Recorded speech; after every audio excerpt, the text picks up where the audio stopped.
Muy buenas a todos, bienvenidos a un nuevo vídeo para Formación Comunista. Soy David Rubio y como habréis podido leer en el título, hoy vamos a estar continuando con la serie de vídeos de economía. Para todos los que ya hayáis visto en el vídeo de Denise, y si no os recomiendo ir al canal y buscarlo, vamos a continuar con esta serie de vídeos sobre economía marxista. Los que hayáis visto el anterior vídeo ya sabéis que entre otras cuestiones pues se habló de conceptos como la división del trabajo, el intercambio de mercancías, los precios, etcétera, etcétera. Hoy vamos a estar continuando esta serie de vídeos acerca de la economía marxista, hablando entre otras cuestiones principalmente de las mercancías, las formas de valor dentro de las mercancías y la mercancía del dinero.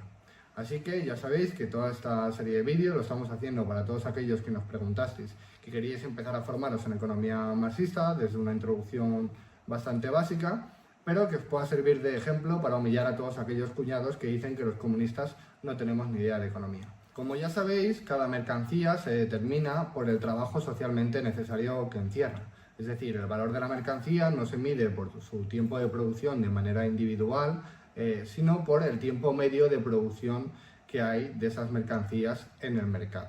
Así pues, nosotros hablamos de que las mercancías tienen una doble, condiciones de existencias o dos presupuestos que determinan la existencia de mercancías. Por un lado es que tiene que encerrar un trabajo y por otro lado que esté destinado al intercambio. Así pues, podemos definir la mercancía como aquel producto o bien que contiene un tiempo de trabajo para producirlo determinado y que a su vez encierra un valor de uso y que por lo tanto está destinado al intercambio.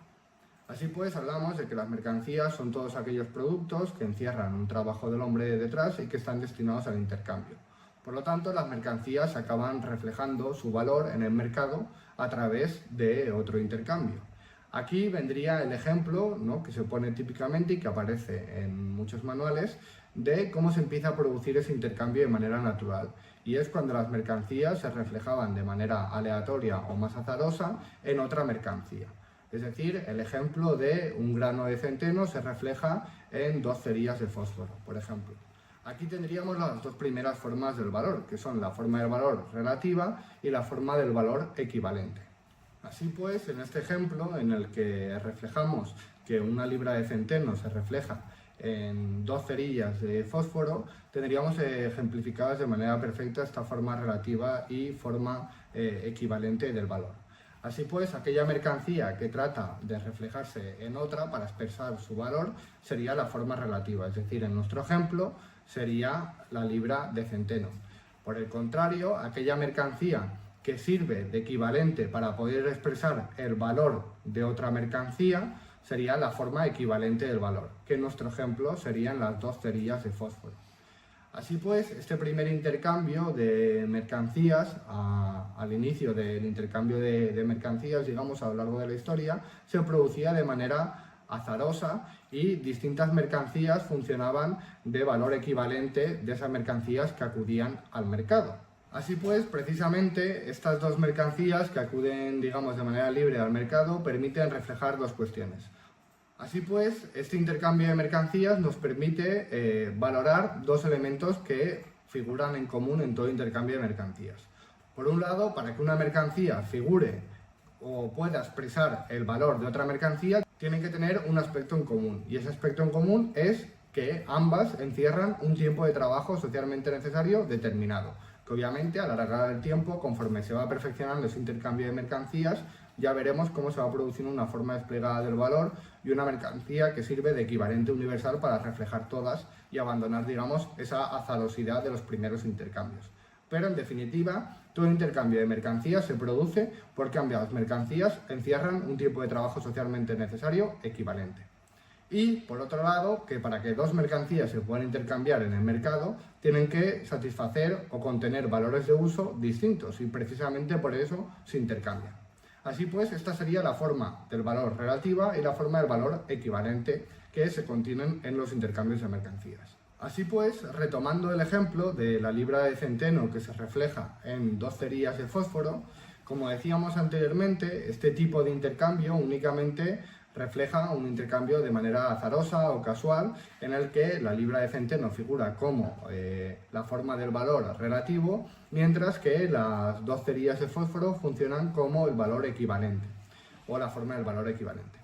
Pero bien, en el mercado o en el intercambio de mercancías no solo se refleja, no se intercambia una libra de centeno por 2 cerillas de fósforo, sino que también funciona una libra de centeno por un determinado número de litros de leche o por un determinado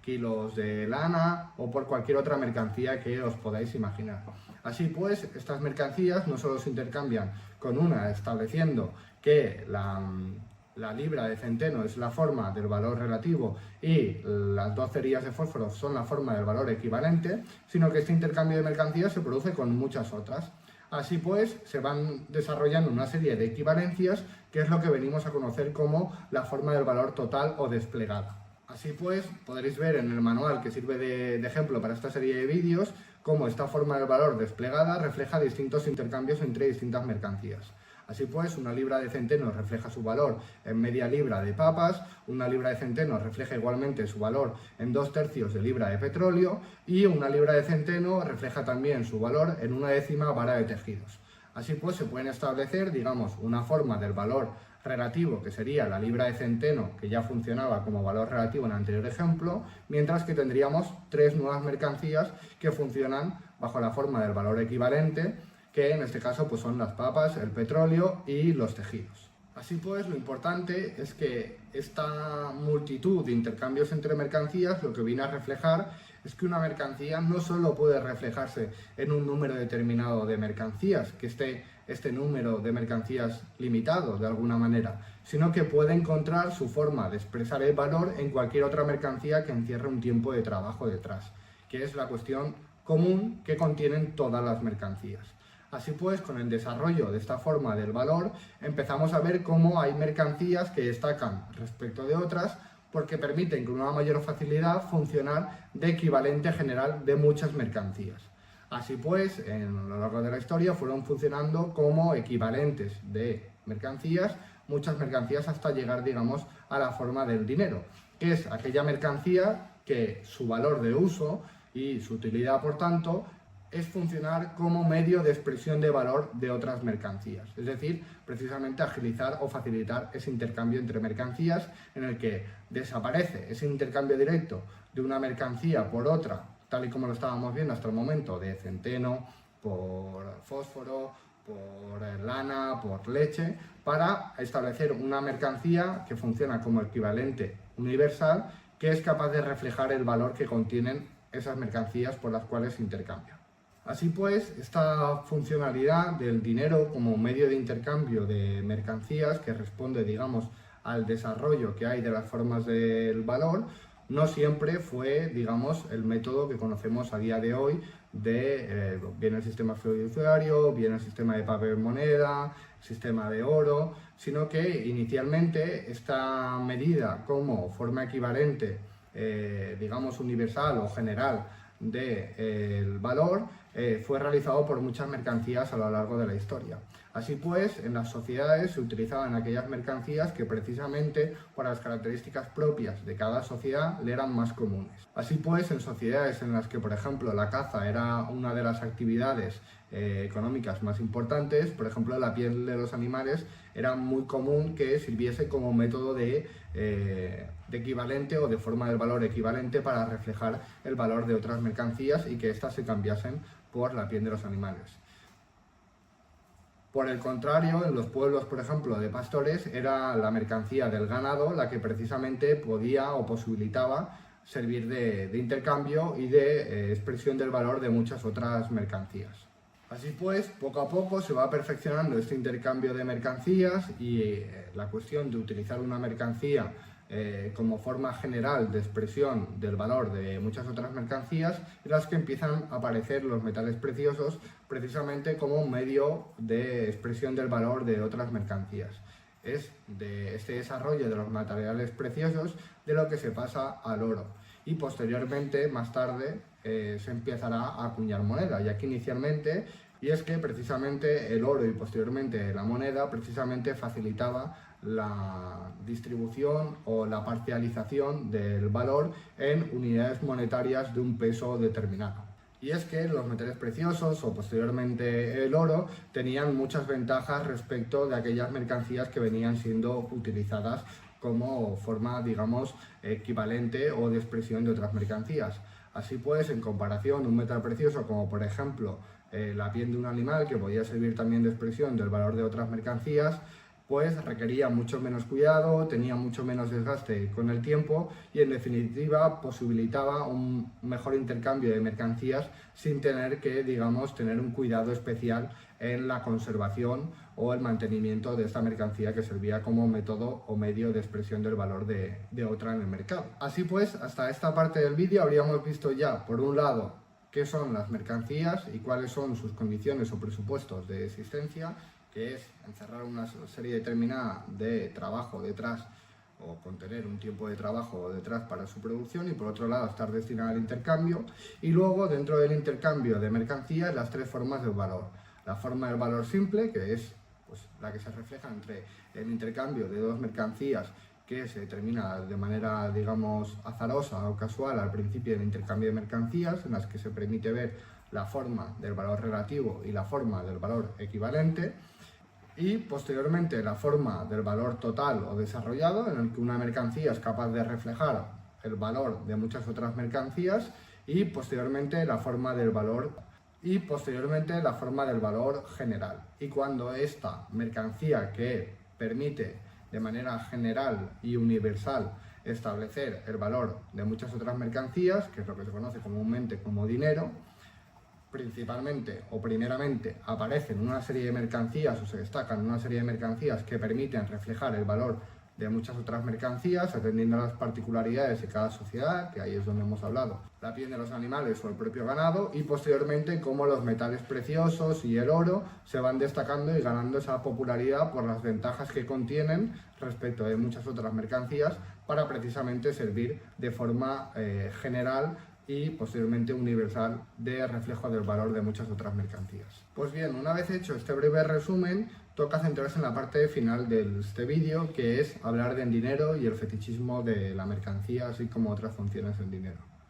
Pues bien, el dinero no difiere mucho de otras mercancías que precedieron a esta mercancía, que es el dinero, y que servían de medio de expresión del valor y que por lo tanto facilitaban el intercambio entre mercancías. Ahora bien, junto con la aparición de la mercancía, al final el fetichismo de la mercancía lo que viene a definir es aquella situación en la que se encubre que el intercambio de las mercancías, lejos de evidenciar las relaciones sociales que hay detrás de la producción de cada una de las mercancías, hace presentar ese intercambio como las relaciones entre cosas, encubriendo las relaciones sociales que se encierran detrás de ese intercambio, y en este caso concreto del dinero. Así pues, hace parecer que las relaciones sociales que se encubren entre los distintos productores son meras relaciones que forman parte de las mercancías que se intercambian en el mercado.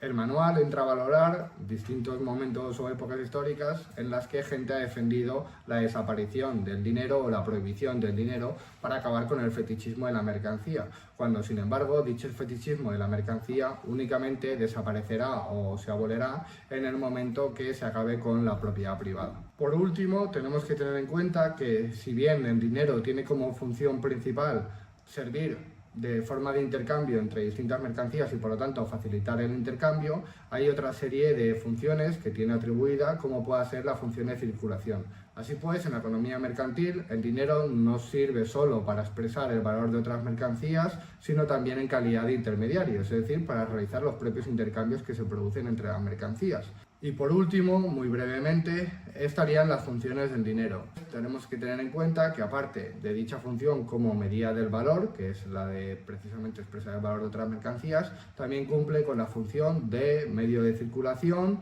medio de acumulación de tesoro y finalmente como medio de pago. Para todos los que hayáis visto este vídeo, ya tenéis claros los conceptos de mercancía, formas del valor de la mercancía, que hemos estado hablando de la forma del valor simple, de la total y de la desarrollada, el dinero como mercancía que sirve de equivalente general y posteriormente universal de expresión del valor de otras mercancías, por qué los metales preciosos y posteriormente el oro se destacan frente a otras mercancías para paulatinamente ir ganando esa función de medio de expresión del valor, y cómo el dinero, junto a dicha función de medio de expresión del valor, también tiene otras funciones como son la de servir de medio de circulación, de medio de atesoramiento y finalmente como medio de pago. Así que si os gustan esta serie de vídeos, recordad dar me gusta, suscribiros, marcaros la campanita para que os recuerde los próximos vídeos y nos vemos en el siguiente vídeo sobre economía marxista, que será la parte 3.